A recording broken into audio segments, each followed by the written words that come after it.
Welcome to Mountain Mama, a family lifestyle channel. My name is Mary Silverberg, and I have found that when you read a book together as a family, it creates a very special, intimate time together. And then you all have that exact same knowledge of that same book. It makes for great family discussions, and it also helps to develop critical thinking skills. We have read many books together as a family, with my husband or myself reading out loud, and I absolutely cherish those very special times together. I chose to highlight these 10 books because of our current national and worldwide crisis.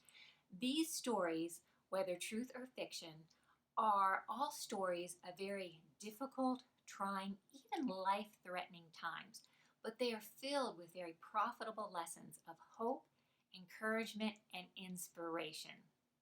And they're all very entertaining. Okay, let's begin with fiction. Number 1, The Long Winter by Laura Ingalls Wilder. Although this book is classified as fiction, it is actually based on the very harsh winter that Laura spent with her family in the Dakota Territory in the very severe winter of 1880 to 1881. The whole town almost starved to death when the train could no longer bring much needed supplies because of the many blizzards that stormed the territory. The Ingalls family all had to work very hard just to survive. Although this is classified as a children's book, don't let that fool you. I found this book fascinating reading it for the first time as an adult. It is the sixth book in a series of 8, but it easily stands on its own, and it will definitely make you want to read the other 7 in the series, which I highly recommend as well. And it's very different from the classic TV series, which was very entertaining but not nearly as dramatic. This is real life survival at its best, a great read for children and adults. Number 2, Captain Courageous by Rudyard Kipling. I hope I said his name right. This is a classic novel written in 1897, and although it's definitely fiction, because it was written in the 19th century, you get a real feel for what some of life was like in that era. It chronicles the adventures of a 15-year-old, rich, spoiled, rotten brat who falls overboard a luxury ship and is picked up by a fishing vessel. The hard-working, no-nonsense captain and crew do not believe the young man is wealthy, and he is forced to work and work hard for his room and board until the ship can bring him to land. It's a very rude awakening for the boy, and the best thing that ever happens to him. Now, I seem to remember there is one instance of foul language in this book, but I may be mistaken. It's been a while since I read it. If you read it aloud to your children, you may wish to edit it if and when it appears. Anyway, it's a great tale of learning the value of hard work and discipline, and my family loved it. Number 3, The Cat of Bubastes by G.A. Henty. This is an amazing adventure story. It's historical fiction and it is packed full of history and excitement. It's about a young prince whose country is conquered by Egypt, and he is taken as a slave and comes to serve as a captive in a wealthy, benevolent high priest home in ancient Egypt, where cats are considered sacred and even worshipped. This book took me about 5 chapters to really get into, but I'm glad that we stuck with it. It's one of my favorite fiction books. It's fantastic family entertainment. I really want you guys to read this book. Number 4, For the Temple by G.A. Henty. This is also historical fiction, and it is packed full of history and excitement. It's set around the destruction of the temple in Jerusalem in 70 AD. Interestingly enough, just before we read this book as a family, our pastor preached a 5-part sermon series about this time period in Jewish history. I was amazed at how the book fit right in with the history in our pastor's messages. We like this author so much that we bought a whole series of his books, and the children devoured them. For the Temple is a tale of adventure and hardship that will inspire you. Number 5, Stepping Heavenward by Elizabeth Prentice. This outstanding work of 19th century fiction was written in the form of diary entries. It chronicles the life of a 16-year-old girl to middle age. It's one of my very favorite Christian books to gift, especially to brides, but my husband and children loved it too. This book has entertained and encouraged me many times. I've cried and laughed out loud, and have read it at least a half a dozen times. It really helped me to relate and develop a close relationship with my father-in-law early on in my marriage. While it is fiction, there is a lot of biblical practical truth in this story, and I love how this book gives you a glimpse into 19th century life.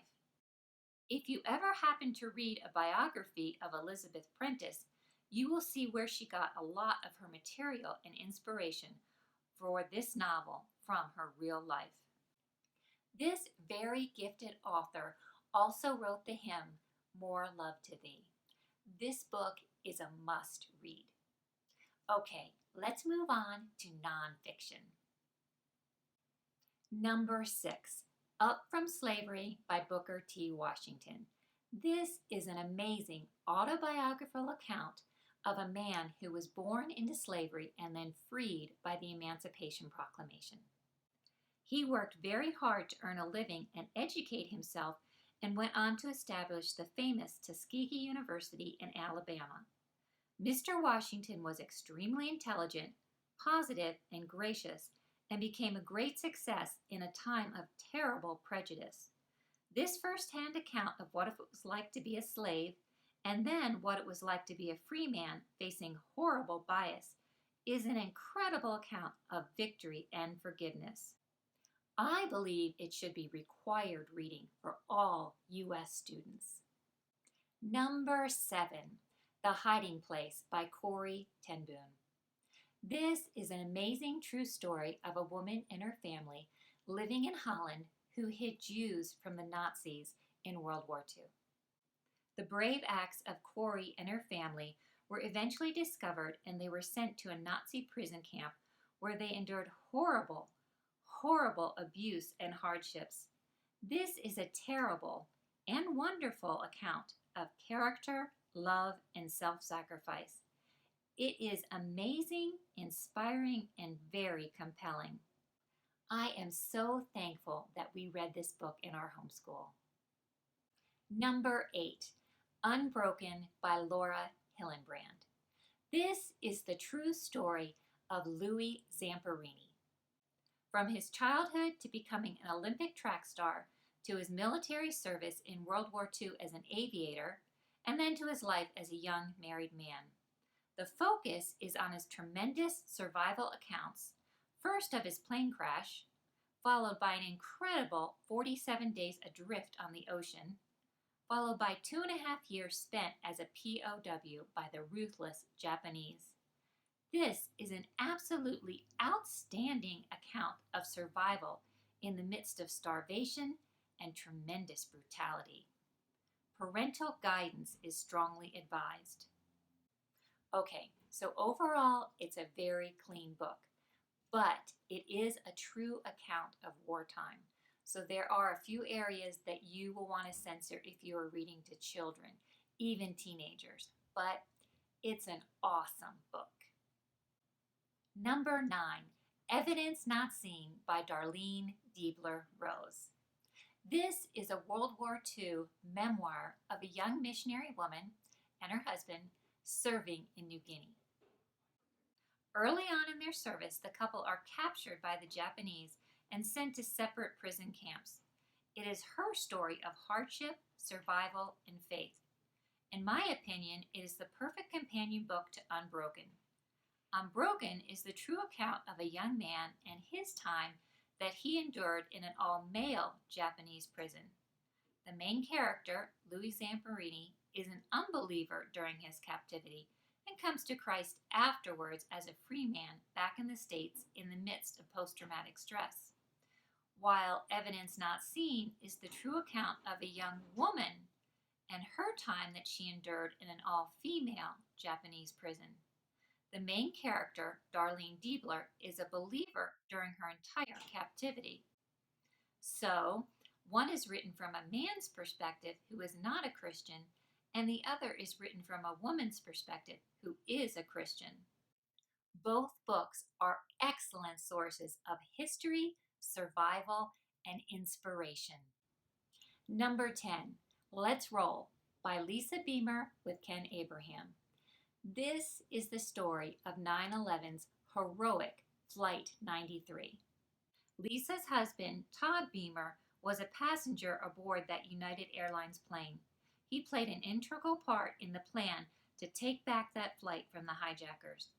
This is a personal and very moving behind the scenes account of that fateful day in September 2001. It is truly a narrative of ordinary people with extraordinary courage. What books would you add to my list? Leave me a comment below. Thanks for watching. Please subscribe.